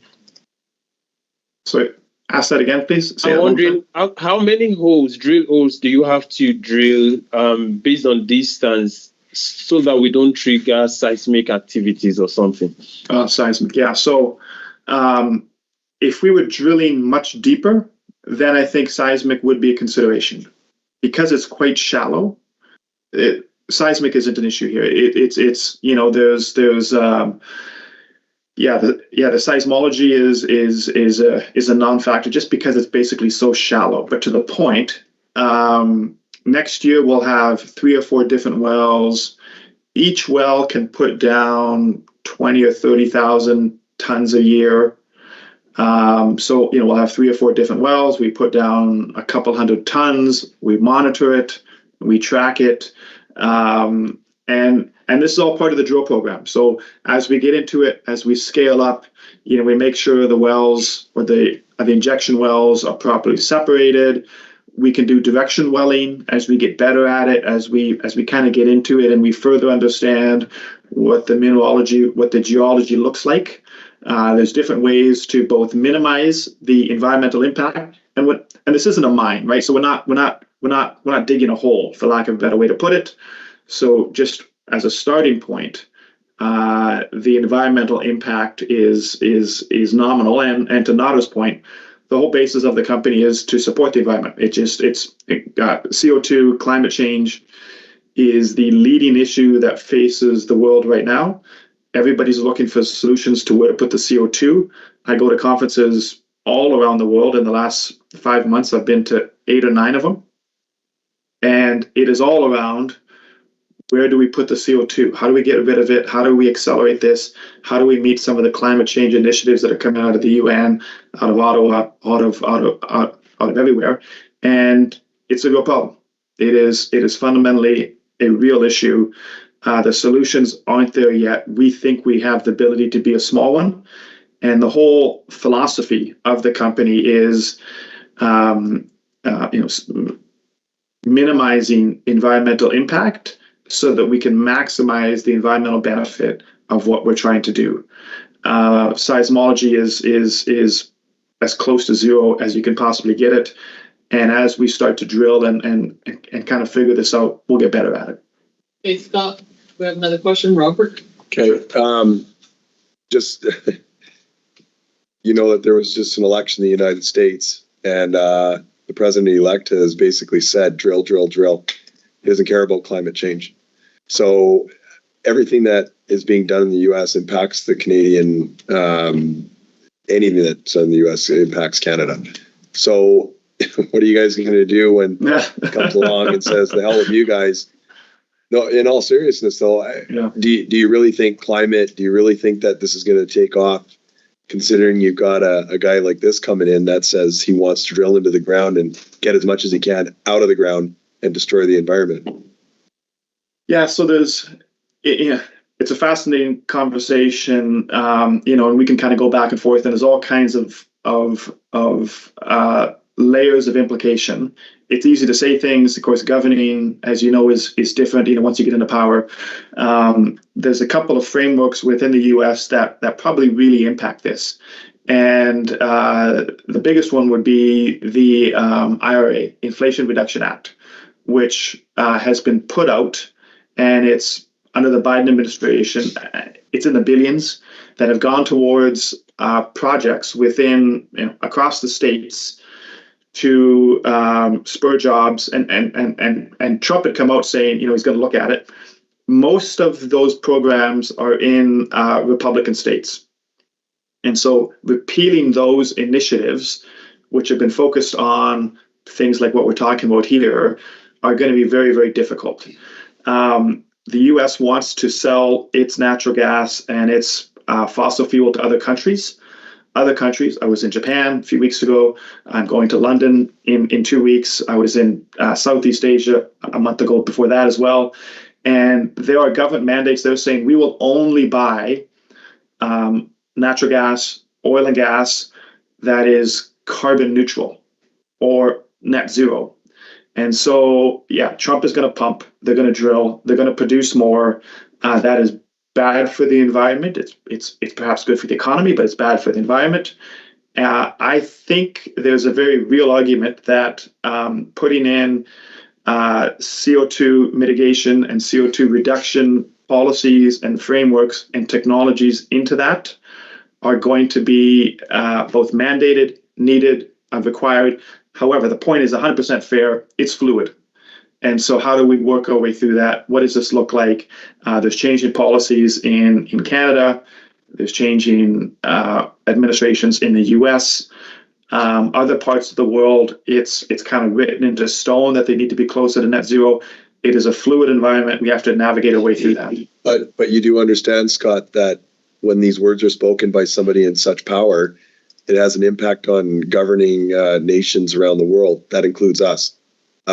So it might spook nations. It might spook investors, people who are generally interested in stuff like this. I'm not saying that, I would just jump ship, but when the guy who's taking over the captaincy of the ship is ready to run it into the ground, there's a risk reward thing here. I understand what you're saying, but I'm just kind of going from the perspective. I'm kind of playing the devil's advocate here right now. So, anyways, I appreciate your.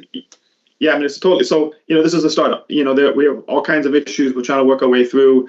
We think we're doing the right thing. We think it is the right thing. But you're 100%.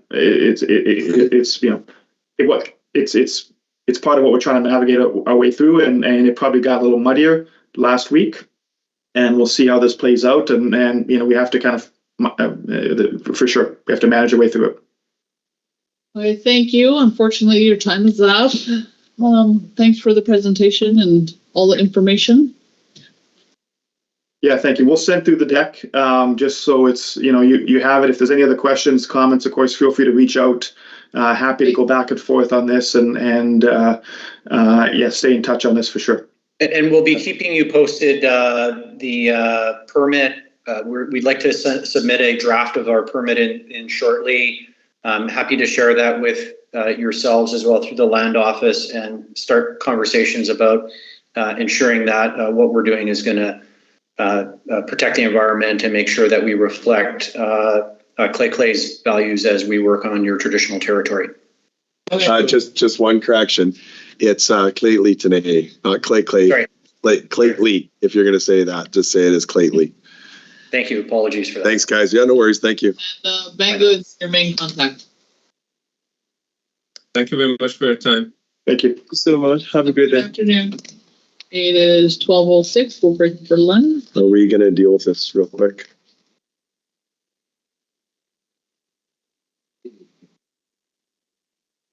So I got this morning from the district recreation officer, Crystal. You still there? Karen mom. Crystal. Well, she needs to hear this, right? So, okay, she knows. Crystal, how are you there?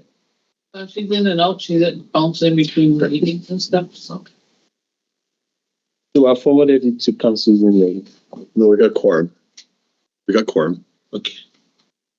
So we got this morning, and from Rexside BC, the district officer, it's about a plague at the St. Maria Lake. The member is actually from Macleod Lake, India Bank, and so she's making this request, and obviously the approval has to come from the council or the rejection.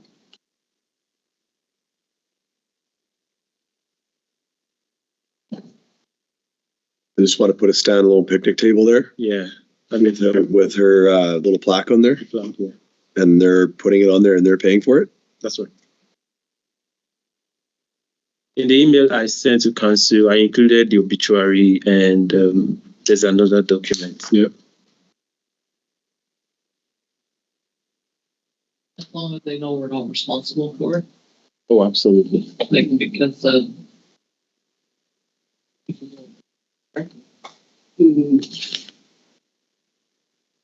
whole part of it was whole.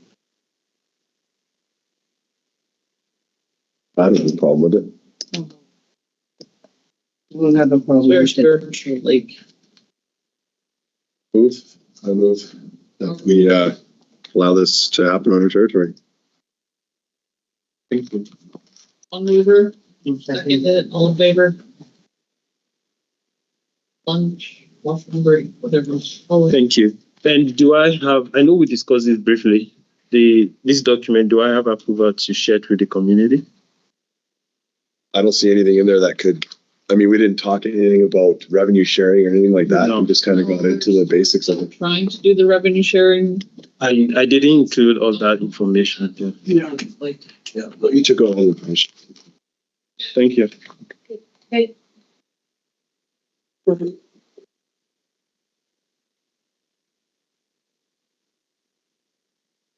I'm sure that's a signal for function. If you Did you put the motion? With the front?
Okay, we are back. We just had a lunch, and so now we have CIBC.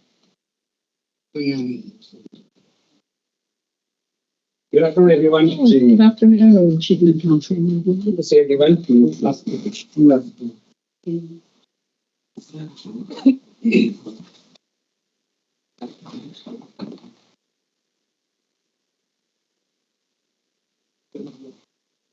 Oh, okay.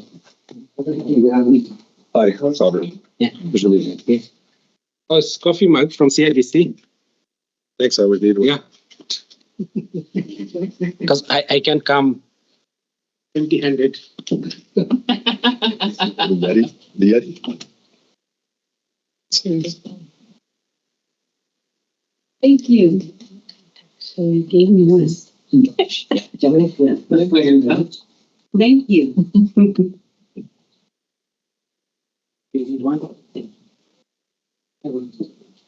One more stroke. Thank you. And you can have my one. Oh. They'll give me. Oh. All right, there.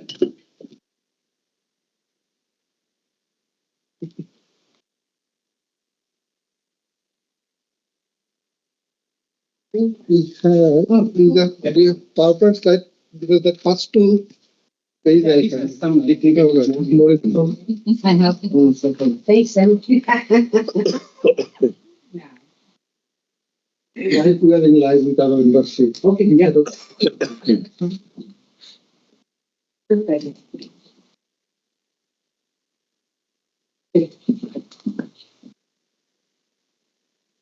Where could I stand or sit or what? Oh, that's your hot seat over there. Sounds good.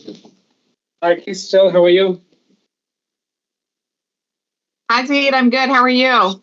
I'm doing great. Good to see you. It's pointing at everybody but you.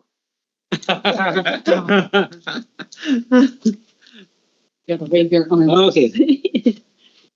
Oh, now you can see me. Awesome. Yes, I can.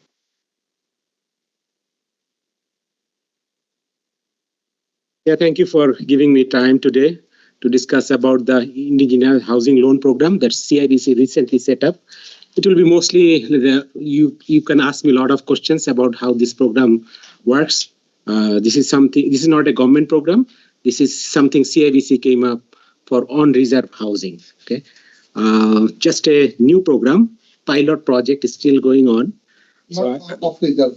Anything we cannot do off reserve. Yeah. We cannot do for off reserve. Yeah, off reserve has a different program. Off reserve is like typical financing. So I will tell you like both of them, on reserve and off reserve. Okay. So how our typical mortgage works? You go to the financial advisor for your personal mortgage. What they do your credit check and your income verification, and after that they give you a pre-approval, right? And you go to your realtor and put an offer to purchase a house. This is how it's done for typical mortgage. And when the deal is closed, the mortgage on the house is created as a security for the bank. But for on reserve, what we have done, we can do 100% financing for on reserve housing.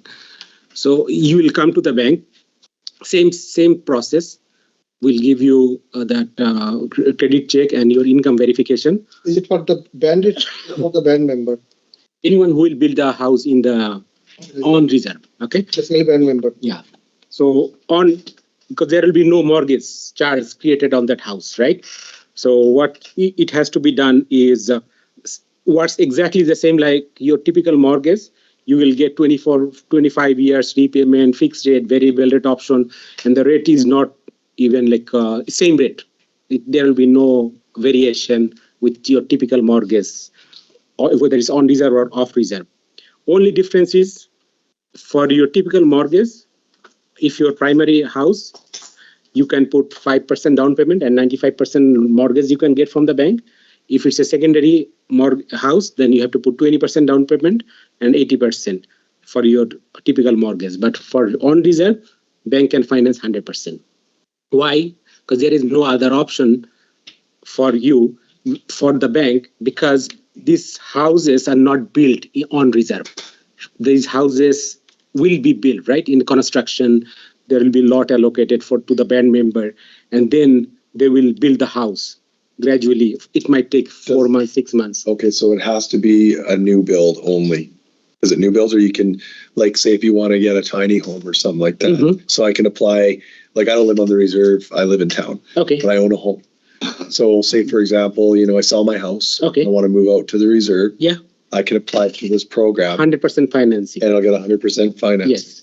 If it is even now, but it's not a new build. It can be, so like if I say, like say if it's a mobile or a tiny home, you guys will still mortgage that through your. Yes, yeah. Actually, all these properties and houses cannot be mortgaged, because it's on reserve, right? How it's done is it will be a big line set up for the band. Say, for example, $2 million housing loan program will be set up to the band. To the band. To the band, because it will be under the band $2 million housing loan program set up. Under that housing loan program, we'll be funding those loans. So that won't. Go ahead, Tofi. Sorry. So my question here. So does that mean the band is directly or indirectly providing the guarantee to the bank? Yeah, the band is providing indirect guarantee to the bank, because when you buy a house outside the reserve, right, bank can create a security. But in this case, there is no security. So, only security is the BCR. One BCR will be needed from the band office to the bank for the full housing loan program. So, and under that housing loan program, that individual member will be responsible for the loan payment at a step, because the loan will be given based on their income and credit rating, exactly the same. Okay. If they don't pay for any reason, say after 1 year they don't pay, then what happens? The band pays for it, we own it. We'll ask band to help us to recover them, because when the branch will be doing the loan to the band member, they will do the credit check and income check. It's typical for everyone. Okay. So basically, the band would be co-signing. Yes, for the loan setup. But the loan will not be given to any member whose credit rating and income cannot. Like, it's typical for any other. If I go for my personal mortgage, the same process will be followed. In a situation change. So, though somebody has a say 750 credit rating, though somebody has a good income today, so it can deteriorate in 6 months, right? So, says in 6 months, if a band member cannot pay the mortgage, so basically I want to know that what is the consequence? Consequence means because the house is on reserve, say the band member is not able to pay the mortgage for 6 months. What bank gonna do? Bank will go after that band member, right?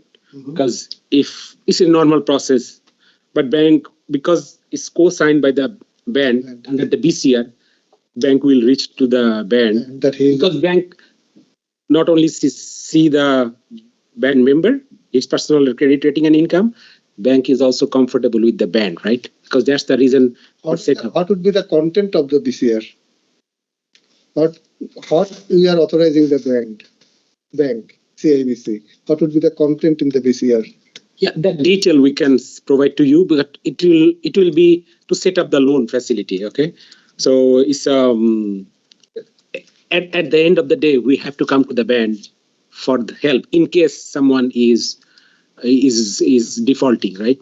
So help is one thing, like, help means like, say, you mentioned that that this address of house, they have not been paying their mortgage last 3 months, and then how do? We communicate with our membership. Hey, what is the situation? Why don't you pay?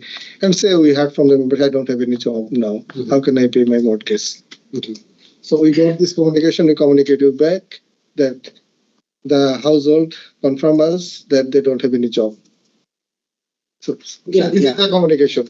So now we help you out, right? So what other help you will seek from us? Yeah, it can be differed. So in typical situation, mortgage situation, if someone is defaulting, what bank is going to do is they do the foreclosure, right? They take him to the court and then sell the house. In this case, they can do it. So only thing that bank can do, they can come to the band and see, okay, can you give 6 months interest only, no principal payment? Can the band help to pay the interest and stuff, right? Band will pay the bank. Yeah. So because at the end of the day, this is the security. Okay. So for any reason, say there is a situation of foreclosure. That means like the band member is not able to pay. The band member, say for 1 year, we help you everything you can do, and you tried your best, but it is a situation band member is not able to pay. If it is a foreclosure situation that you are pretty much sure that it is not recoverable, that means like, are you going to recover the money from the band? The cost of the total amount of the mortgage? I think that's the co-signer or the guarantor. Yeah, that's the, because the bank is seeing the strength of the band. Pay the bill and own the home. Yeah. Robert? Hey, Crystal, do you see an issue through Lens about this? Do you see this being an issue? I think there definitely needs to be discussion on it, simply because, on reserve, we're running out of space to build anything additional, and the infrastructure isn't there yet. The newest addition to reserves, like we can build on top of this place, we can, or start some new ATRs. These ones are almost done. We start a couple more. The issue is the infrastructure at the moment and the space. Really, we need urban housing. And that's what I'll just continue saying. Wendy, then Robert. Yes, in lands, we've been discussing it off and on here and there over the years. And on reserve, we've been talking about urban housing, trying to get members help to buy a home or whatever in the city or wherever they are, Vancouver, no matter where they're at. But we ran into the issue in the fact that we did do our due diligences back in the day of going around to other communities and see how that worked out for them. And in the end, the band took the hit in 75% of the ones that went for this kind of a deal and had to pay that off. So they became the owners of the place, but then it caused a lot of conflict within the homeowner themselves because they didn't understand that they forfeited on the whatever, and the bank had to step in and pay, or else the bank would have owned it. So we've been trying to look at different ways and lands to accommodate, to try to get our membership to get involved in something like this. But like Crystal said, on reserve, it's almost impossible right now because of the infrastructure. But if we could do in town or something, or if we have something somewhere to fall back on and get, because we don't want to set our membership up for failure. I definitely can't go and get a loan right now and buy a place in town. I know I'll fail. I can share my experience. Sorry. Robert. So just reading through your flow here, the process flow comes to members pre-qualified. No members applying for the loan must qualify for their loans under existing CIBC credit risk criteria. No changes to risk policies are being introduced. So basically it's the band who, and if you do say, for example, in town here, we buy maybe 3 or 4 properties, right, Crystal? We use that as ATRs. We build on that. People build a couple of homes or whatever it is.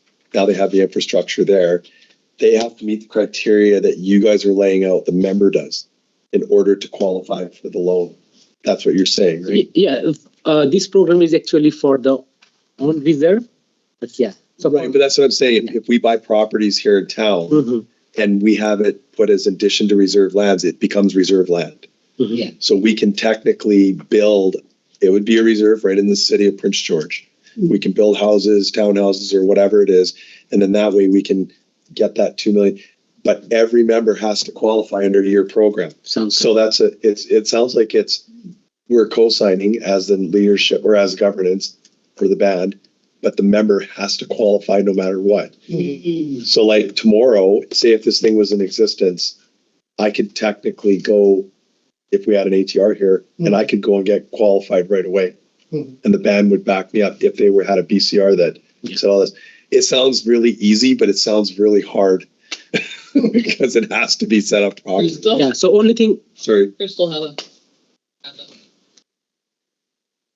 It was basically just when Zahid was saying that it would have to be on reserve, and I was just gonna comment that it would be ATR lands if that was the way we were going.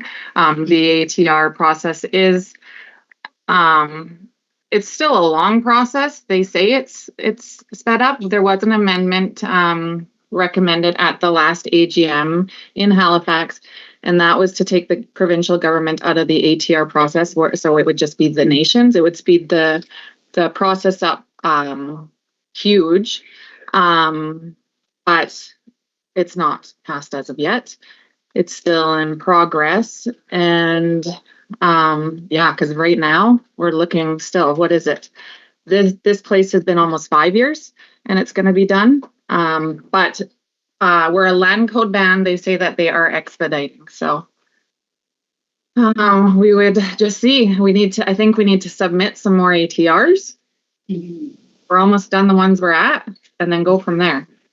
I can add here if few points is if you are thinking that okay, in the town you will designate one area, one subdivision, right? Few lots, and which you declare as a reserve, and you want house to be built there. So we can also do that 100% construction financing, because how this program works is the band members, they don't have money, okay, but they pre-qualify for the mortgage. They don't need to put any down payment. So there will be line of credit set up for that house, say for example, $500,000 line of credit. So the line of credit will be disbursed to build the house. So once the house is fully complete, that line of credit, say $500,000 fully utilized, will be converted to a 25 years mortgage. Okay. So what if we had like something that was owned that we bought here in town and put almost like an apartment style type thing up, and then built it from there, and then could the condominiums or the apartments be mortgaged as for band members if they live in them? So now, like for band members living in town. But it depends what kind of land. Can we create a mortgage charge on that land or not? If we can create a mortgage charge in the normal process, then that's bank security. Okay. So I can give you an example, share one of other First Nation band. What I have done is for off-reserve housing, what they have done, they created a separate company under the Economic Development Corporation. And under that company is buying houses in town, in Prince George, or like a condominium or like a small apartment building or townhouses under that company. And we are financing 100% for that purchase. And they are responsible to manage that property, and they house their band members on those houses, and they charge rent. That's not our headache. So I don't see the band member. That's not linear to any pre-qualification. That's directly under the band, right? So the band has given BCR to that legal entity, and that legal entity is under me. I'm financing them 100%. So, just an idea.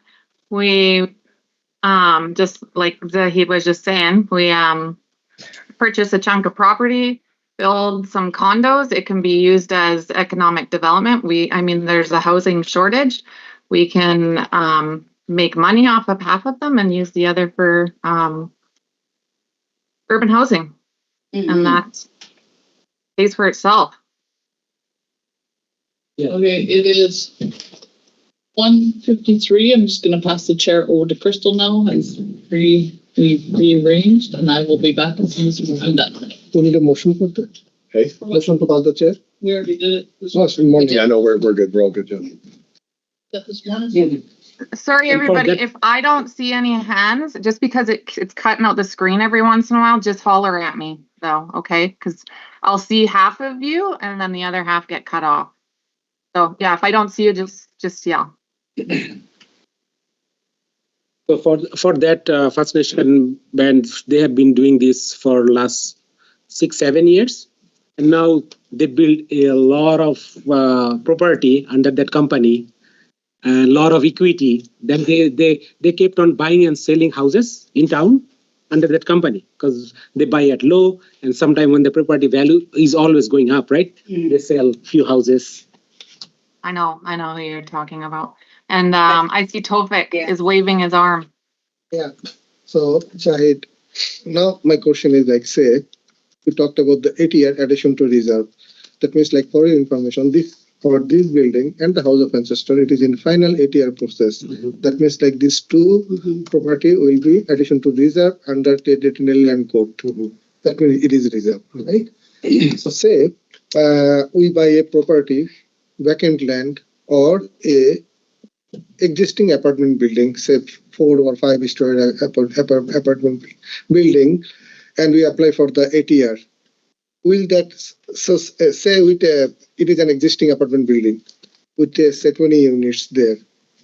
So will it be still qualified as a on-reserve application because we apply for the 8-year? If we provide you that our application for the 8-year has been submitted, will it be qualified as a 8-year financing, reserve financing? Under this program, as long as we have BCR from the band, we are good. So if it's 8-year application, because we cannot create a security on the on-reserve housing, right? Same with 8-year, you don't want us to create a security on that property. Yes. Any charge on that property. It will be considered as good as on-reserve. So now, 100% finance. So say there are 20 units there, right? Out of 20 units, if we give ownership, so there are 2 ways. So say the council consider to give the ownership to the membership, band member. Okay. So if they buy it as a condo, so they will go for the same process you mentioned. Yeah. No, go ahead, Crystal, you had your hand up. Oh, so I was just I just wanted to see if he could clarify. So you're stating, Zahid, that even if it's something that is just recently put into the ATR process, it could be it's considered the same as the reserve purchase? But if you want to get the financing under this housing loan program, then that means you will eventually get the approval, right? Then it will be on reserve. So while we will create a mortgage charge, But if you think that there is less probability to get the approval as on reserve, the reserve housing, then probably you can go typical financing. In the typical financing, we can do 100%, but we'll create a mortgage charge on that property, and we'll not deal with the band members. We'll deal only with the economic development entity. We'll purchase it. Robert? So, Crystal, just out of curiosity, how big is that lot over that's an ATR next to the House of Ancestors? I just printed it. Just give me 2 seconds. Not one? It's a big parking lot. Yeah. The 20-story building. It's actually not, because it's actually only our 3 rows. Oh, is it? Yeah, so it's not the RCMP and it's not the Books and Company. Okay, so it's a smaller lot then. Yeah, it's the 3 rows right by our garbage bins. That's the lot. It's not very big. Oh, that's funny. That's it? I was just thinking in terms of if we bought, or if it was big enough, we probably could. I mean, yeah. Okay, no, I was just kind of spitballing there. So. I think I see Wendy.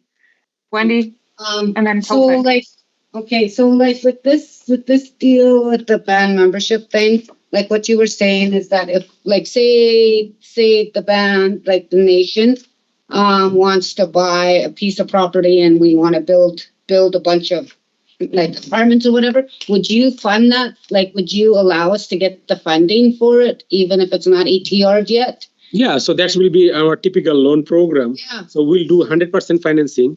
Yeah. And construction, whatever needed to be done. Oh, okay, so like we can create a mortgage charge on that property, right? As a security. Yeah.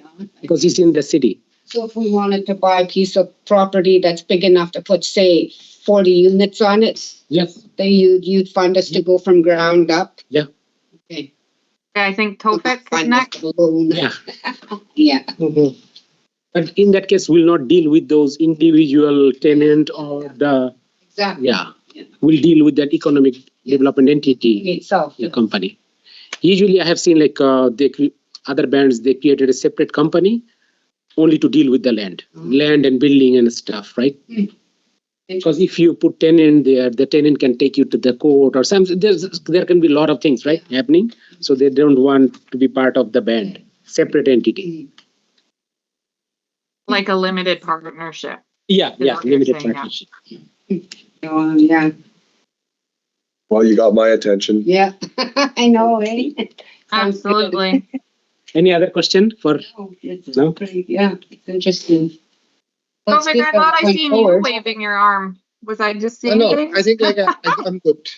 So if there is no question, then probably I can leave. So if you have any other question, you can anytime. Yes.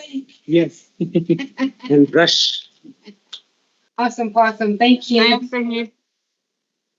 Yes. Okay. Thank you. Thanks for your time. Thank you. I think already Malcolm is already in the lobby. Yeah, I keep seeing some things coming up. There's a few people, 3 people in there. 50 to 2. Oh, 150 to 2. Session and break.